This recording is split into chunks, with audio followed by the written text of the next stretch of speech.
I think this work is going to be the beginning of the spiritual stuff, right? And so he really starts to get into some questions on spiritual theology. And of course, I'm actually prepping. You might be. You got I'm too quiet. As Mike D from the Beastie Boys say, you got to pass the mic. All right. He's moving the mic closer to me here. Okay, I need to be louder. But I think I'm teaching spiritual theology next semester, and we'll be using Rowan Williams' book on called The Wound of Knowledge, right? And he has a whole not a whole section, but a small section on Nyssa. We're also probably going to be using Andrew Luce's book, and I think he has a section on Nyssa too. So it'll be very interesting to see how his corresponds with Williams. But I read Williams last semester, and it was very interesting, some of the things that he said, like the backside of God, like you were talking about with Moses. And I'm very that's partly one of the reasons why I taught this class, because I wanted to hear his spiritual theology.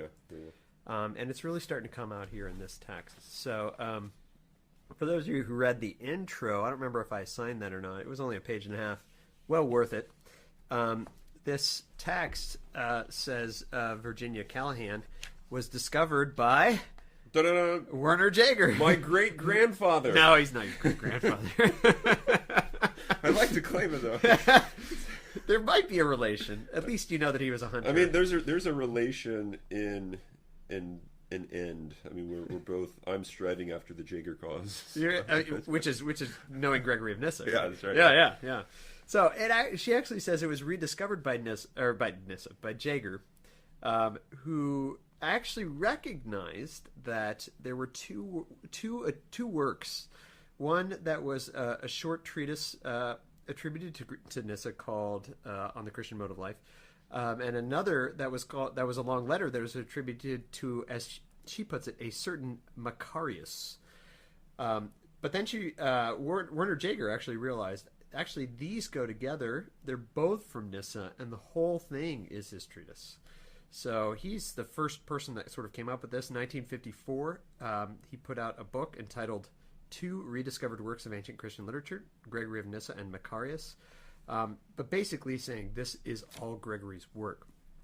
She also points out, which I noticed also when I was reading this, that his explanation of grace and man's work and the relation between the two, if we can call it that, I don't know. I mean, we'll get into this maybe. It predates the Pelagian controversy by about 50 years, which started up in the probably the early 5th century when Augustine was writing against Pelagius. But that was after Gregory's death, right? He died in the 390s. But Gregory's already using language that's going to match Orthodox understanding versus Pelagian understanding. And there's a number of places in my own notes in this text that I wrote that out. But it's important, I think, to note that Callahan points out that this is, as she puts it on page 126, a treatise intended as a guide for a large group of monks. So again, we see him writing to monks. On Virginity, if you remember, was for a large group of monks as well. She says the first part is concerned with the goal of the religious life, which St. Gregory always equates with, quote, the life of the philosopher. There it comes again, right? Mm-hmm. And the second part discusses a number of practical problems connected with being a monk, which we'll get to in our next podcast here. But it's interesting that she points out that this is a reformulation of ideas on different works that he's written already. She assumes, and I assume she's probably sort of leaning on Jaeger, here, Werner Jaeger, not Dr. Jaeger here. Dr. Jaeger's leaning on her. But that this was produced in the last years of his life, probably after 390. So remember, he dies in about 394 to 395. So in the last 5 years of his life, he's writing this. And it takes into account stuff that he's written on virginity, on the Psalms, the Canticle of Canticles, Life of Moses, 3 of those, which are a part of our class. So he's kind of bringing back stuff from On Virginity. If you remember, On Virginity was the first work that he wrote. And it was also directed to a large group of monks on how to live the monastic life. The same thing is happening here at the end of his life. So I think this is a real opportunity to see, does he change? Does he have different ideas? is he really kind of just staying the course and thinking of the same ideas that he's always thought of? I think we'll have an opportunity to see that as we go forward. Can I make a comment? So go for it. So I read the introduction, very short introduction, but on the bottom of 126, you get so was it Callahan? Yep. She thinks that there is a noticeable change, and it's in the extensive use of the biblical support, and I also realized there didn't seem to be as well, at least in the first half, as heavy of an emphasis on the Platonic themes. It didn't seem as Platonic as on virginity and a lot of his other sort of earlier work. So I wonder if he's kind of not saying leaving Platonism behind, but sort of realizing the background in which he is thinking is more scriptural than it is. Well, I mean, I found this to be very different than his other writings. Yeah. Because it was just like, in some sense, strings of scriptural quotes. Yeah. I mean, in some ways, yeah, it almost... Which other fathers do. Right? I mean, I've seen that a lot, but... Yeah. It almost read like a journal. It wouldn't, and maybe it kind of, in some ways, was. I mean, it was just for a bunch of monks, I don't know. Yeah. But I was just... I saw that and I thought, I wonder how significantly different this is going to be, and it was. I did not get any sense of Platonism. Yeah, in it. That's interesting. This is why I discuss this with you, because I didn't think about that. Although I noticed it was different, right, with the scriptural references, but I didn't think like he's not so heavily relying on a I don't know if I want to say this is kind of a nasty word, but pure philosophy, right? Yeah. But instead, he's really instead leaning on Scripture as his bedrock in this, which is very Christian. It seems to me. Not that looking at Platonism is not Christian, right? Because everything is ours, right? Yeah. But, as has been said. As has been said by wise men. Wiser men with longer beards. we gotta get him on. I know. We're talking about Dr. Riches, by the way.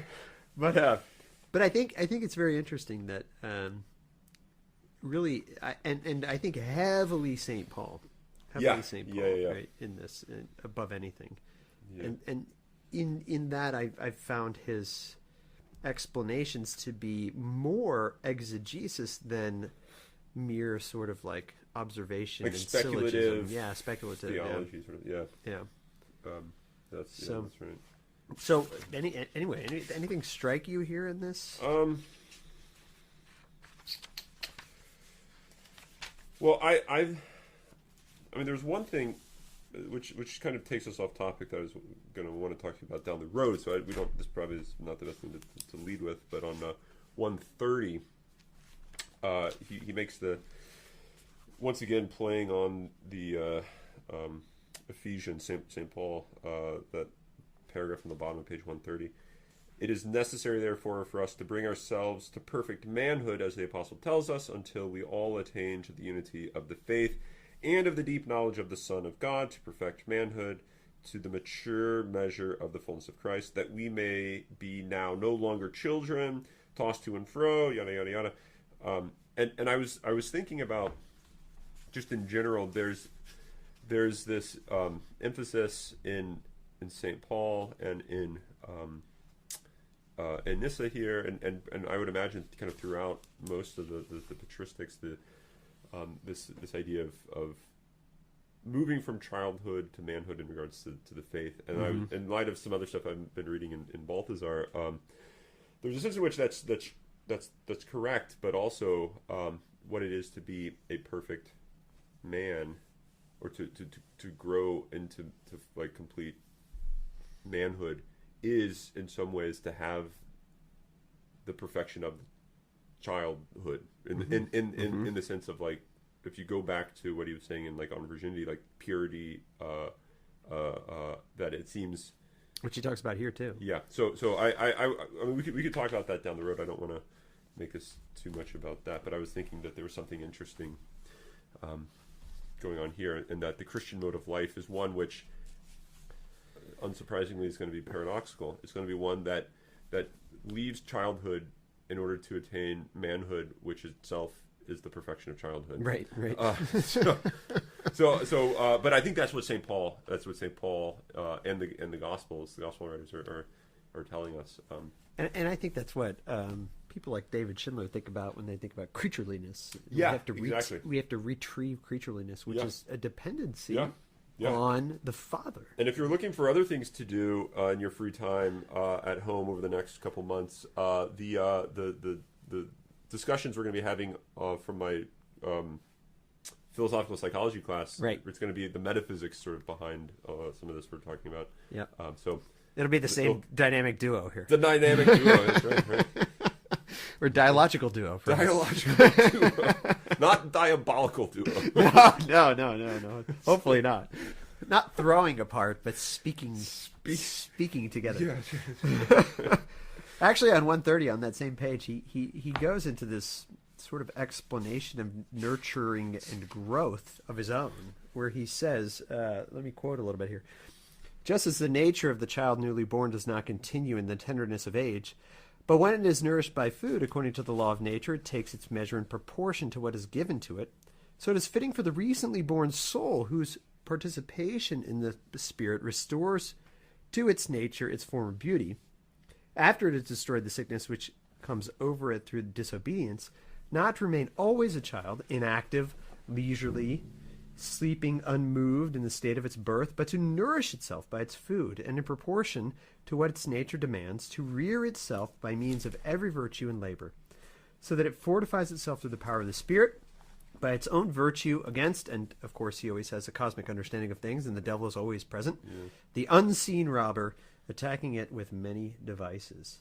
So actually this reminds me of Norris Clark, which we're going to talk about in our next, in your podcast. Yeah. But this idea of seeking to nourish the poverty by that around it is just the nature of man and the nature of being, perhaps, especially creaturely being.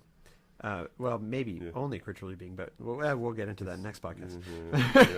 But I think it's interesting that perfect manhood is moving out of this state of sickness and lethargy. Maybe he doesn't use that word.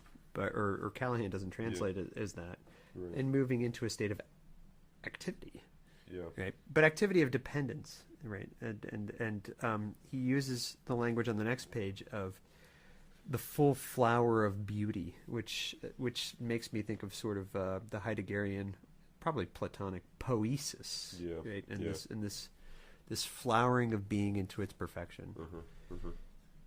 But I think Gregory seems to think that this is, and it's really on 131 that he starts getting into this idea of this. Callahan used the language of, I don't know if I like this language. Where is this? This is on page 125 in the introduction. Well, she talks about the relation of grace and human effort. She says at some point it coincides. The synergy theory, the cooperation of the grace of God and the moral effort of man. And I don't know if I like that language exactly, but I do think that Gregory has this understanding of human effort and the gift of God being together. For example, 131 near the bottom, after he has a number of quotes from Scripture, which we're going to see happen over and over as we were talking about, he says, by this he summons us to run, and he urges us to enter the contests eagerly, since the gift of grace is measured by the labors of the receiver. So there's this correspondence, and I hate to think of them as two different things, right? Grace and human effort. Right. Like that's seems to me a dualistic understanding that perhaps is reading Descartes into the Fathers. Right. Instead, I think what's happening here is some sort of I don't know the word to use here, but there is a correspondence of laboring and receiving. Perhaps we might talk about active receptivity, right? Which is one of my favorite words, and again comes up in Clark. Yeah. But there's something going on here where the lover, as he puts it, the lover of toils is the one that is united with God. As at the very bottom of that page, he says this really interesting comment. The grace of God does not naturally frequent souls which are fleeing from salvation. Yeah, yeah. Hopefully you're not fleeing from salvation at home while you're not a Benedictine, right? And really that's kind of a spiritual examination of conscience that we should be doing always. Does I think watching cat videos constitute fleeing from salvation? I would say that is running sprints away from salvation. Sprinting away from salvation. Instead, you have to do, which he says at the very end of this, right? The ultimate. This is page 143. Perhaps this is going ahead a little bit, but he says that the perfect Christian moves towards the end, which all lovers of truth go towards. And he goes on, and he says, they must walk in pleasure with striving and zeal through firm faith and steadfast hope.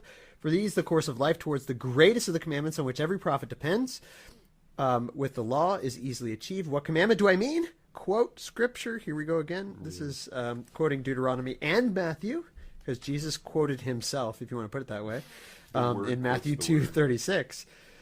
You shall love the Lord your God with all your heart, with all your soul, with all your mind, and your neighbor as yourself. So really, I mean, if we want to talk about those fleeing from salvation, it's the cat video watcher.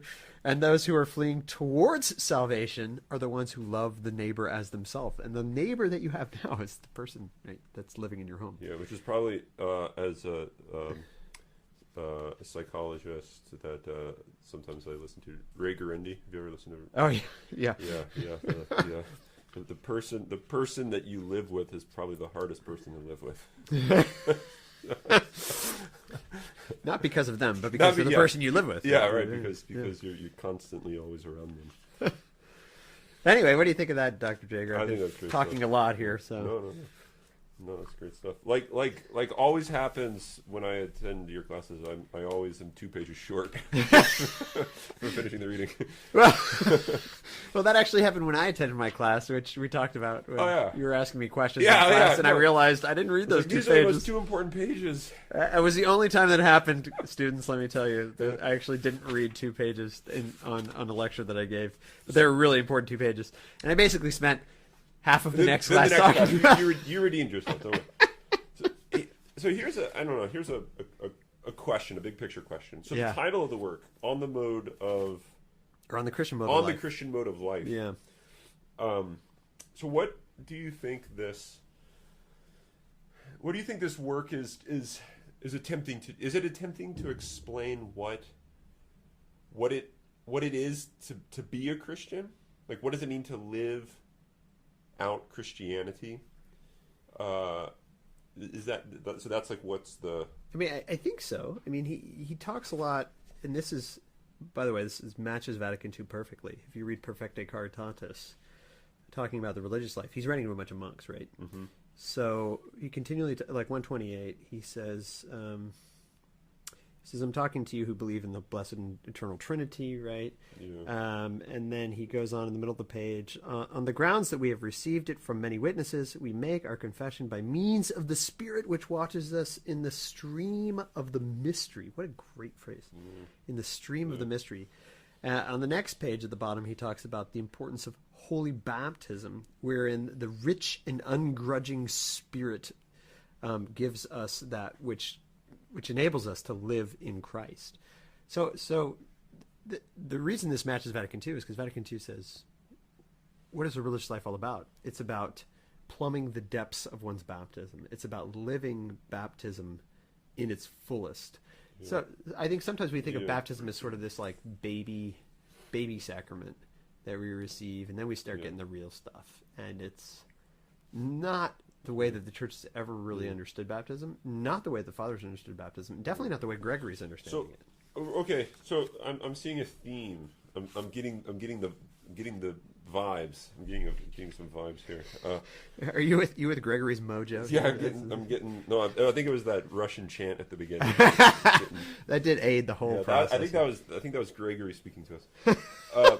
but so at the beginning, so here's how the work opens on page 127. If anyone withdraws his attention for a moment from his body, so this is the Platonic sort of theme, but you don't get.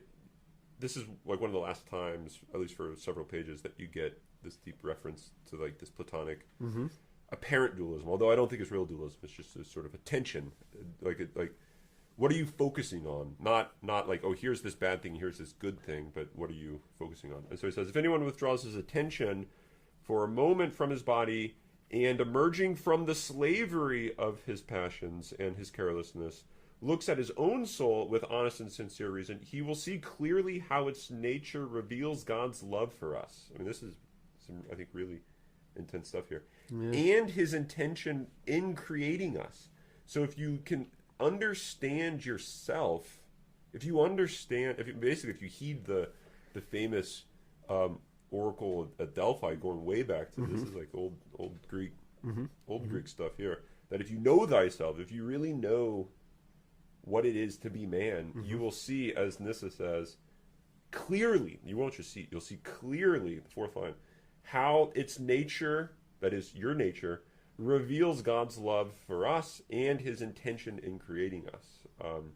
Reflecting in this manner, he will discover as essential and natural to man, I'll read that again, he will discover as essential and natural to man an impulse of his will towards the beautiful and the best. So this is very much Nyssa, though, right? I mean, this is his understanding of the image of God in man, in such a way that it can be, the mirror can be pointed toward your arse. Yes, right. Yes, as we talked about. Take a minute and redirect your mirror away from your arse. Yeah, emerging from the slavery of your passions and your carelessness, and look at your own soul with honest and sincere reason, right? Look at yourself as you truly are, right? And this is what the image of God is all about. And he specifically says in the rest of that sentence that I cut you off there, if I did cut you off. No. I ended it so you could pick it up. Okay, gotcha. This is dialogical. This is dialogical, right? This is why we are relational with each other. He says, and connected with his nature, a passionless and blessed love of that intelligible and blessed image of which man is the imitation. So going back to this imago Dei in man, where if you look at yourself with honesty, past the sort of deceptive, illusory veil, if you look past that, then you can see really what it is that you are, and you can see ultimately what it is that he is by looking at yourself, right? And this is very Augustinian too, right? Yeah. By going inward, what is more intimate to me than I am to myself. Yeah. I am to myself. That thing. Yeah. It's God, right? God is more intimate to me than I am to myself, right? And so I think the next sentence he kind of talks about the deception that happens when we're beguiled by the visible, the changing, the unreasonable emotion, the bitter pleasure. This makes us not see the reality of what we are. Yeah. But especially the reality is seen in being plunged into the stream of mystery, right, as he talks about in the next page. Yeah, right. And holy baptism, wherein one participates in. Yeah. He says it's somewhere. I got to find it now. So it looks like he's introducing. Here's two ways, two modes of life. You have two modes of life. You have the mode of life, which is. How does he put it? It's the life which is washed in the stream of the mystery, the stream of baptism. I mean, there's all this notion of like purification, water purifying into the depths. You have that mode of life, which is the Christian mode of life, and then you have this other mode of life, which is the mode of slavery. It's the mode of the passions, of the illusion. That he mentions on the very first paragraph, right? And so then it looks like it makes perfect sense that once he says, where does this deceptive path originate? It originates in the pleasures. It originates in an over attachment to the things that aren't God, that aren't the beautiful, that aren't the good, and then that can only be purified. You can only sort of be led from that path to this other path by way of the and then he goes through the washing, the baptism. So you kind of get this transition from the deceptive way to the way of truth, right? I mean, and then that's why like the sacraments are going to play a key role. Where it also ends. So we talked about Viaticum at the end of where we left off. I think 143. I didn't read it. It's just when you were reading ahead, just a couple minutes ago, I saw at the bottom. Oh yeah. Yeah. So I think in some ways the Christian mode of life is a sacramental life. It's the life of sacrament. Mm-hmm. Mm-hmm. I wonder something to kind of keep in mind is if the sacraments are going to keep appearing throughout the second half of the work. Yeah. It seems, because I mean that seems to be the life of the Christian, right? And I wonder if this, and that is the life. I mean the sacraments are, which in the midst of this not being able to receive sacraments is kind of a big deal. Yeah. But I think that something really interesting about this is, again, let's talk about this being his latest work, one of his latest works. If Callahan is right, or maybe she's relying on Jaeger and Janaloo, right. whoever came up with this idea, this is late work. Yeah. It's in some sense very important that he is centralizing the sacraments in the life, which he doesn't seem to do as much on virginity. Yeah. On virginity seems to be more of a, I don't want to call it Pelagian, but let's just say it's much more centered on what you can do to fix the mess that you are. Right. Whereas this seems to be much more centered on what you can do with the fix that the Spirit has given you in the waters. Yeah. Because he continually says, like 132, right near the top, he says, the power of human virtue is not sufficient in itself to cause the soul's not sharing in grace to ascend to the beauty of life. And he says this a number of times. Yeah, or even going down on just a few lines from there. And again, and here he's quoting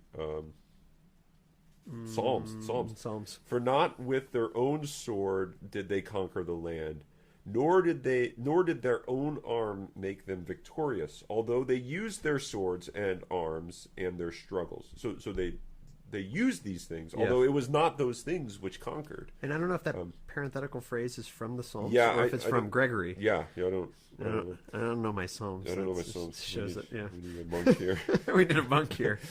But it was your right hand and your arm and the light of your countenance. Yeah.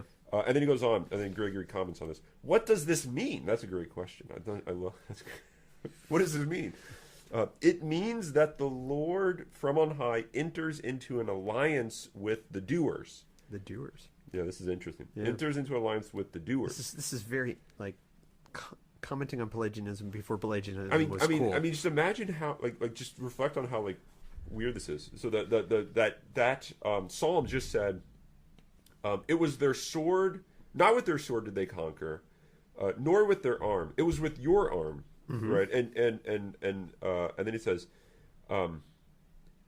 but they did this because God's right arm and right hand entered into an alliance with the doers, the ones that did it. Right, so he's basically saying they didn't do it, but it was because God entered into alliance, whatever that means. I think he's deliberately staying poetical there. Yeah, alliance. Yeah, I don't know what the Greek is. And like sort of like army metaphor, right?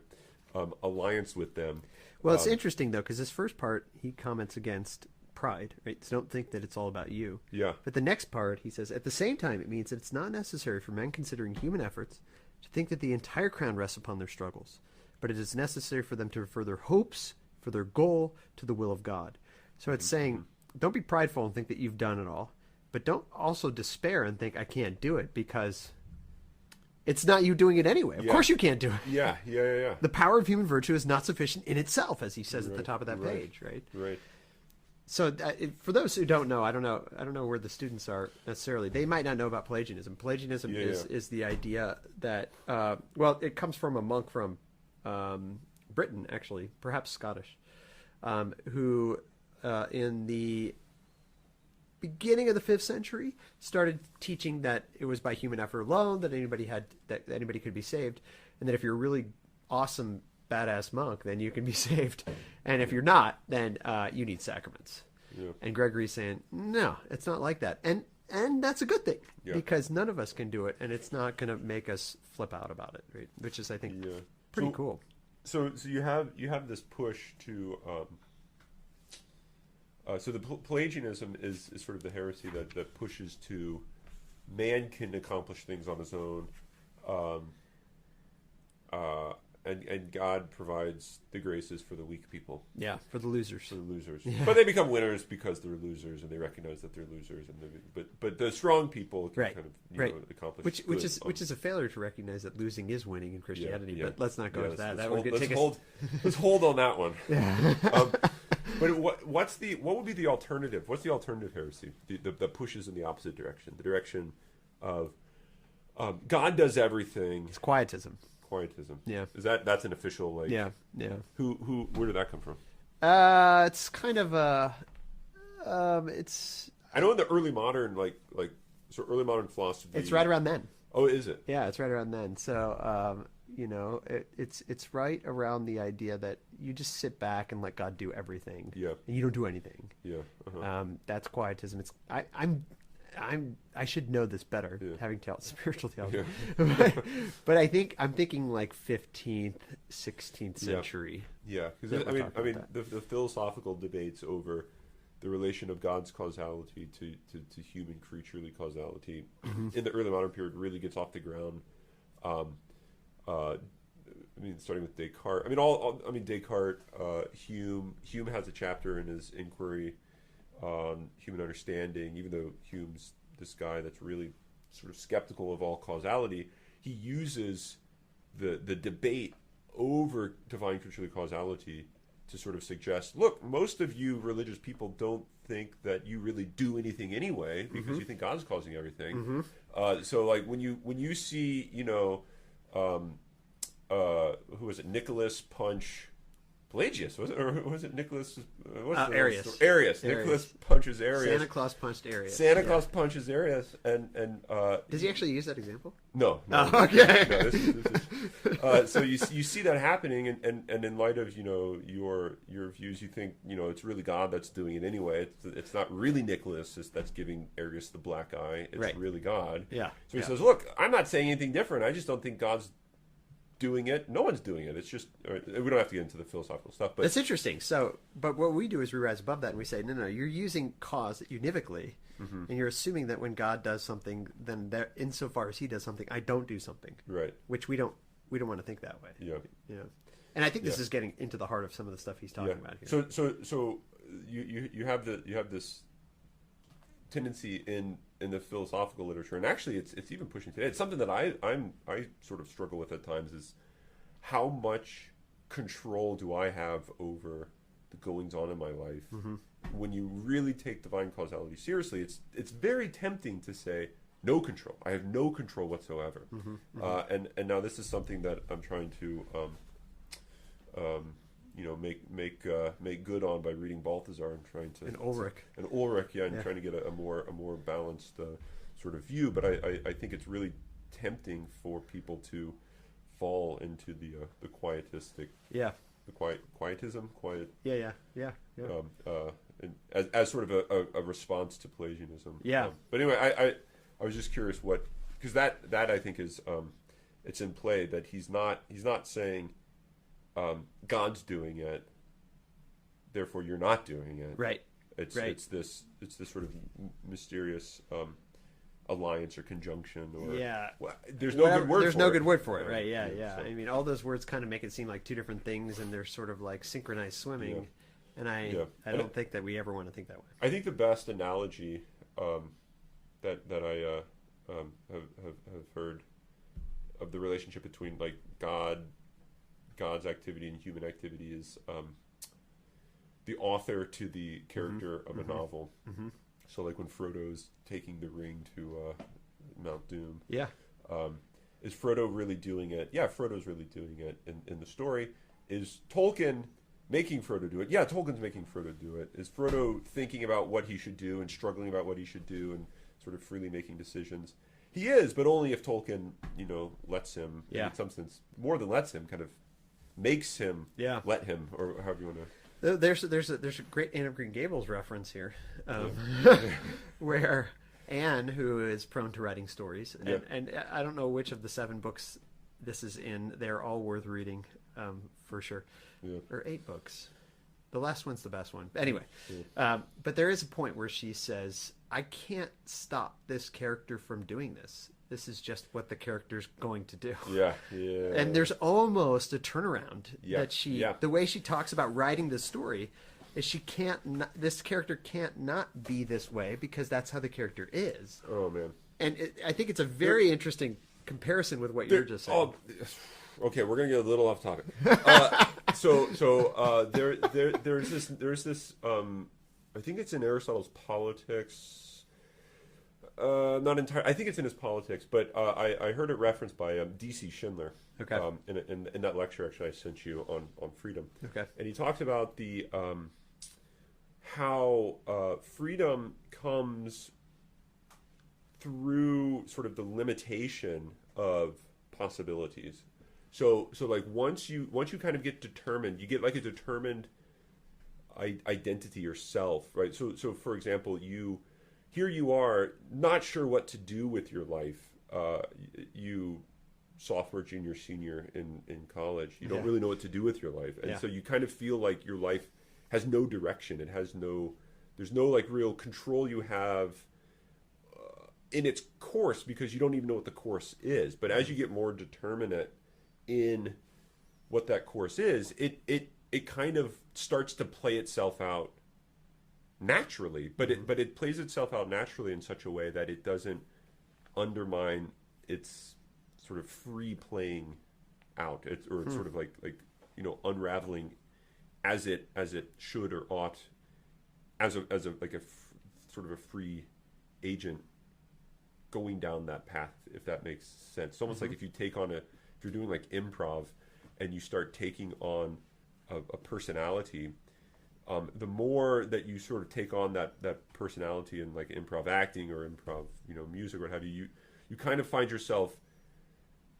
setting parameters in which to now act or to play, and this that, like, character would be like this, not like this. And now if I completely change character, it's going to destroy the song or it's going to destroy the play. Interesting. And so like it's actually like it would be more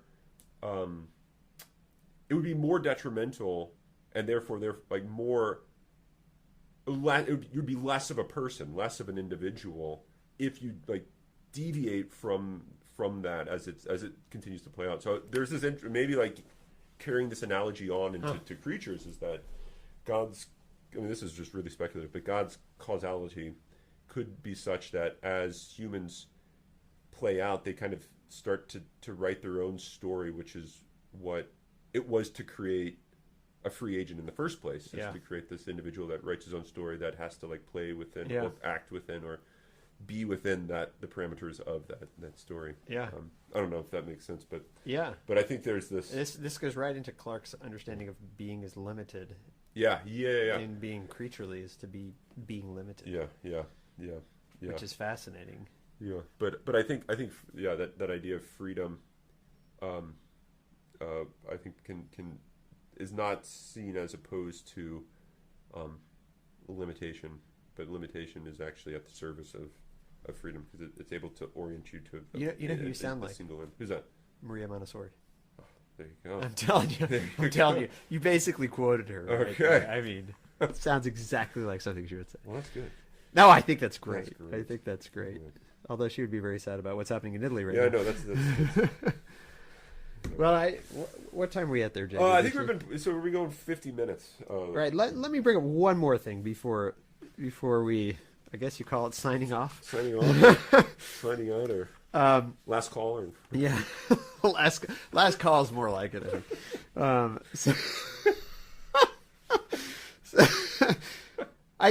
want to bring up this. I don't know if I want to call it a spiritual point, but it's a point that he makes about what he seems to be referring to as the non-distinction between the obvious sins and the hidden sins. And it kind of starts off on page 34. On the bottom of page 33, he has some very interesting idea of how one is united with someone else when they imitate them and become their likeness, right? As he puts it, moving from 33 to 34, nothing can be united with light unless the light is shining upon it. Of course, light is a huge theme, right, for Gregory. But he talks about, he kind of gets into some of the sin lists of the scriptures, and he gives his own sin lists. And he makes a comment on one of the sin lists where he says, notice how, this is on page, this is on page 136, where he's kind of shocked at the fact that John, in his letter, says everyone who hates his brother is a murderer. He says he openly calls hatred murder. There is no difference, he says later on in that paragraph, there's no difference between the evils that are hidden within us and obvious and visible evils, that there seems to be this correlation between them. Then he quotes Romans 1, where Paul gets into a sin list, and he says at the bottom of 136, do you see how he intertwines deceit and haughtiness and guile and the rest of hidden faults with murder and avarice and all such things? But what does the Lord himself mean when he exclaims, that which is exalted in the sight of men is an abomination before God? And he kind of talks about the fact that if you're going to be virtuous, it's got to be hidden virtue. Mm-hmm. But he also talks about the fact that there is no real distinction between the invisible and the visible in man. Which I kind of, in one sense, ontologically, maybe in an anthropological sense, talks about the unity of man being one. Yeah. But at the same time, it talks about the fact that, and I'm shocked that he did not bring up Jesus's quote that if you commit adultery in your heart, then you've already committed it. If you look lustfully to a woman, you've committed adultery in your heart. Yeah. I mean, that's like the slam dunk of this whole thing. He doesn't bring it up. Yeah. But that's definitely what he has in mind, right? Yeah. That there is no difference between the hiddenness and the obvious, or the occult, as Aquinas would call it, and the manifest sin. Yeah. They're the same thing for Gregory. Yeah. And therefore, he seems to say, but there is a distinction in some sense between manifest virtue and hidden virtue. Yeah. Because he thinks that hidden virtue is true virtue. Manifest virtue, as he puts it at the bottom of page 134, do not look for reward in heaven, having deposited your deeds below. Do not expect honor from God, having gotten it from men. He's just commenting on what Jesus says anyway, right? Yeah. So there's this unique thing about secrecy of virtue, and yet at the same time, secrecy about sin is not in some sense less sin because it's not acted out in the visible world. Mm-hmm. To be a hater is to be a murderer. To be a lust, to be a lech. Yeah. Lech, is that an acting one or not an acting one? To be a lustful one, let's put it that way. Yeah. To be a lustful one is to be an adulterer and a fornicator. Right? And that's very I think it's a very important spiritual point that he brings out, and something that we need to recognize, both uniting the anthropology and Gregory, but at the same time, just in our own thinking of how to live a Christian mode of life. And I think it reminds me of Dostoevsky. Oh gosh! Explain, please. We are. I'm already salivating. We are going deep into the heart of Russia now. We started there, might as well end there, right? The beginning is the end. No, that's Eliot. He's British. Let's go back to Russia. Okay. But the idea that all is responsible for all. So this is a line in Fyodor Dostoevsky's Brothers Karamazov, which, if you're looking for something to do to pass the time, please read that novel. Yeah. But the idea that so this is a theme that comes up throughout this very long novel. All is responsible for all. Like every individual is responsible for every other individual's faults or sins, right? And you ask yourself, how in the world is that the case? How am I responsible for the sins that are occurring in in Bangladesh, Right. Like Right. how is that ever? You're just being kind of silly, over the top hyperbole sort of stuff. And I think, I mean, it's not, in a technological sense, you are, because you probably own clothing that was made. yeah, in no, Bangladesh. yeah. So But he's not talking about that. we can actually talk about how the fact that I'm drinking a beverage out of a mug that says probably somewhere made in China. But it does say Benedictine But College it does say Ravens. Benedictine College Ravens on it.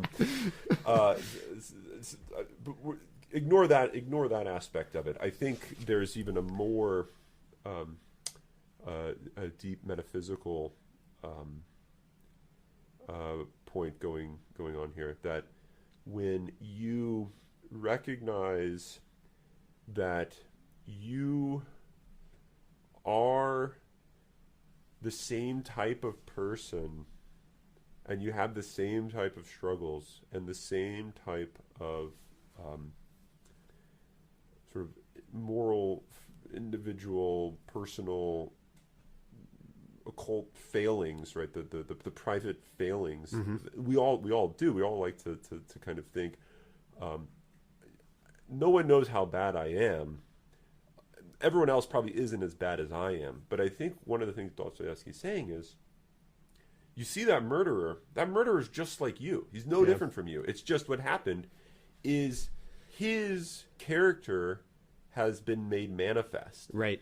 Right. And so it's also very Solzhenitsyn, right? So, this idea yeah, that, exactly. that the line between good and evil goes right Right through the human heart. Yeah, and so I think what you see in a murderer, according to Dostoevsky, is you see the revelation of yourself. You see what you are in the other, because you realize that you are that type of person. And so, Wow. so in some ways, am I like culpable for it?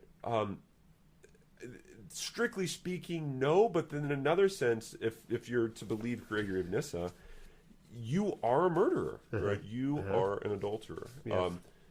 If you take what he's saying very seriously, that the action is itself simply a manifestation, a revelation of the character, and if what's really to be the grounds of moral evaluation is character, not simply just action. Now, this is something that's unique about the modern world, is that we think action is what ultimately matters, but that's not at all the classical view. I think that's exactly what he's rejecting here. Yeah. And so when you recognize that, you realize that there is no sharp distinction between the character and the action. The action is just the communication of the character. It's sort of the presenting of the character that you are. Then you realize the only reason that people think that I'm so great is because I've been able to control, to some extent, some minor extent, the character that I. No, that's a good thing. Don't get me wrong. Right. It's good to be able to control that, but the character trait, or the character identity, the self, is still deeply. I mean, if for many of us, still deeply the sinful character, and this is why you shouldn't think like, oh, that horrible sinner. I can't believe how bad he was. Right. When you yourself have a log in your eye. Yeah. Is that the log or a beam? Yeah, a beam, right? So I don't know. I think that's. No, I think it's true. But so let's end this on two notes of hope after that depressing. Yeah, I know. I like to take us to the heart of Russia, which is always depressing. But nonetheless, true. So near the end of this, he sort of. Is it near the end of this? Yeah, 142. Right? I mean, well, let's go back a little bit first before we do that to 137. So, recognizing that there's no distinction between the hidden and the obvious, as he puts it, or as Callahan translates it. Yeah. There is. I mean, he's talking to the monks, right? So what does he want to tell? He wants to encourage them and say, as he says in 137 near the top, the wicked and hard to cure and strong are those things possessed in the depths of our souls, so that it's not possible to rub them out and to remove them through human efforts and virtue alone, unless through prayer we take the power of the Spirit as an ally, and in this way conquer the evil which is playing the tyrant within us. So this I think, notice how he says prayer, right? I think that's really important, because it's not just I've been baptized and now I can just sort of like live off of baptism. And in fact, he seems to, at one point here, I don't remember where it is, basically say anybody who thinks that they've like don't need to worry about this anymore is idiotic. So don't think I've been baptized, I've been saved, right? It's through prayer that the power of the Spirit becomes an ally. So yes, you have the power of the Spirit, but you cannot be allied with it except through a continual labor, a continual struggle, a continual entering into the contest, which a part of that contest is prayer, right? The prayer is itself a contest. And if we do this, as he goes on page 142, starting at page 141, here's where he says it, 141, that first full paragraph: do not acquiesce in his gifts, thinking that because of the wealth and ungrudging grace of the Spirit, nothing else is needed for perfection. Here's the quietist, right? Yeah. Rather, he says you need to move forward in that and enter, because this grace ultimately results from love, as he puts it. And so love becomes the point of one becoming, as he explains it and using the scriptures, a new creature. You have to be, so going back to this understanding that you're kind of talking about, this deep within us, essentially within us, is some sort of distortion, and that I'm responsible for all. Nonetheless, in the waters of the mystery, we can become a new creation, and in becoming a new creation, can enter into the fray of the battle with the power of the Spirit allied with us in such a way that we can, as he puts it, take care of the fiery darts of the wicked one, which are our unbridled passions. And how do we do that? It's by love. It's by love of God and love of neighbor. So I think there's a real hopeful ending of this section that we're reading. If you got to 43, top of 141, charity, quoting once again St. Paul. Charity does not envy, is not pretentious, is not puffed up, is not unseemly, is not self-seeking, is not provoked, thinks no evil, does not rejoice over wickedness, but rejoices with the truth, bears all things, believes all things, hopes all things, endures all things. Charity never fails. Yeah, that's the reading at weddings, right? Yeah. And Gregory is saying, no, this is just Christianity. Yeah, yeah. Right? And this is why I think marriage is a sacrament. That's one where you enter into. And I get the impression slightly that it's a little more redeemed in this work. Yeah, I mean, he's definitely not railing against it so far. Yeah. So far. Yeah, so far. I haven't read the whole thing, but so far. Yeah. But so that's a good note to kind of end on. Another good note I'd like to end on is a little more Russian chant. Let's get it going, Dr. Jager. We'll end with that, and we'll see you next time. Or not see you next time, but hear you next time.